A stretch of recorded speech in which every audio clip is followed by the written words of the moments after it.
It's week 9 of the high school football season. I'm Fox 23 Sports Director Nathan Thompson, along with the Tulsa World's Barry Lewis. And man, Barry, this is flying along, second to last week of the regular season. Yeah, it always does. And when you've got a good season going on, it's really fun and time flies by. Yeah, we do have a good, interesting season this year. And we're going to take a look at the top 5 games going on this week. This is Barry's column. You can get it in the Tuesday edition of the Tulsa World. Of course, you can get it anytime on okprepsextra.com. So your number 1 game is in District 6A11, Edmond Santa Fe at Jenks. It's a Fox 23 game of the week. It's your number 1 game. It's where you're going to be Friday night, and this is a good one. Yes, Edmond Santa Fe can win the district title with victories this week and then next week over Norman. Of course, Broken Arrow people will be very interested in this game because they are going to be rooting like crazy, like for Jenks, because they need Jenks to beat Edmond Santa Fe, because if they do, then Broken Arrow can win the district. So Broken Arrow fans will be very interested in this game. Jenks made a big statement last week after beating 3 cupcakes in a row to get back on track. They faced a really good Norman team last week and defeated them decisively. So that really shows you Jenks is for real. They're back up to number 2 in our 6A1 rankings. But then this is a big test for them. So it should be a great game Friday night at Jenks. And game number 2, staying in Class 6A1, but flipping districts to District 2. And Owasso, number 1, undefeated on the season, hosting Moore Friday night. And the Rams can lock it up on the district title. And Moore, with wins in his last 2 games, can also win the district title. So a lot to play for on Friday night in Owasso. Last year, Owasso was stunned by Moore at Moore. So there's no chance they'll be looking past Moore. They remember what happened last year. On the other hand, Moore, with one of the most dynamic players in the state, Daniel Highshot Jr., their quarterback, a big-time run-pass threat who's committed to Kansas.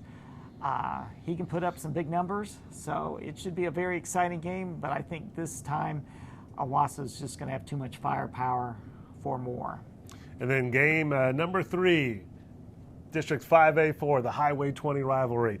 Collinsville on the road at SkyTech. This one, I mean, it's a great rivalry when you're that close together, and these teams have had some good ones over the past years. Yes, you never know what's going to happen in the Highway 20 rivalry. Collinsville and SkyTech, they played a lot of close games, and this has the potential to be another. And then number 4, Fort Gibson at Central. This is a District 4A4. Again, we get to this point of the season where a lot of these games have a lot of district race and playoff positioning implications. Yes, on Thursday night at Webster's Milton Stadium, a playoff berth will be decided. The winner's in, the loser isn't. Central's having a Cinderella-type year. It's possible they could go finish 7-3 and not make the playoffs. So that's a weird thought, but it doesn't happen very often. But Central needs to win to get into the playoffs. And then final game in your top 5, we go back to go up to District 6A22 and another rivalry game. This time, it's the Highway 97 rivalry. We like to name them after highways, right? Yeah. This is Sand Springs at Sapulpa. Yes, one of the longest rivalries in the state, going back to at least the early 1920s.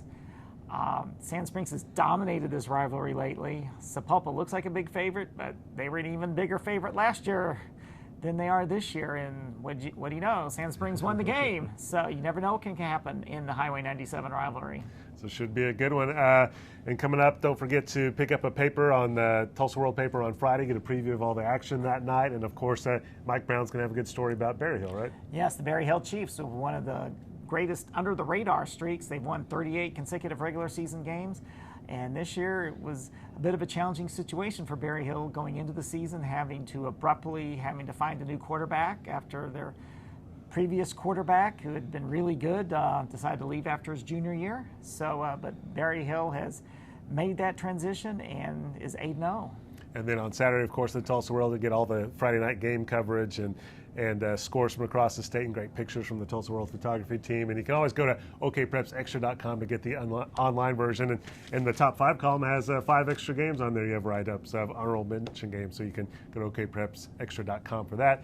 For Fox 23, your top game is Edmond Santa Fe Jenks, and it's also the Fox 23 game of the week. So we'll have a live report from Jenks at 6:20 in the Fox 23 Sportscast to preview the action. We'll be live there at 10:15, and then our 30-minute show, High School Football Tonight, at 11 o'clock on Fox 23. Lots of coverage of the game of the week in that show, plus 10 or 11 highlights of games from around the area. So it should be great to have high school football tonight back after a couple weeks off because of the World Series and Thursday night football and fall break.